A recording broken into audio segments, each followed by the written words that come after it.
ఈరోజు పంచాంగం తేదీ 18 డిసెంబర్ 2023, వారం సోమవారము, తిథి షష్ఠి సాయంత్రం 6:28 వరకు, తదుపరి సప్తమి, నక్షత్రం ధనిష్ట ఉదయం 6:33 వరకు, తదుపరి శతభిషం తెల్లవారుజామున 4:53 వరకు, తదుపరి పూర్వభాద్ర.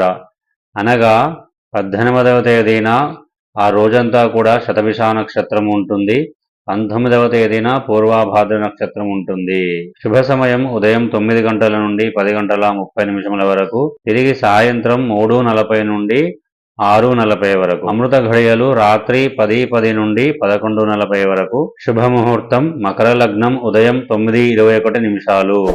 ఈ సమయంలో వివాహము, గృహారంభము, గృహప్రవేశం, అన్నప్రాసనం, నామకరణం, బొడ్రాయి ప్రతిష్ఠ, వ్యాపారం, పెళ్లి చూపులు మొదలైన శుభకార్యములు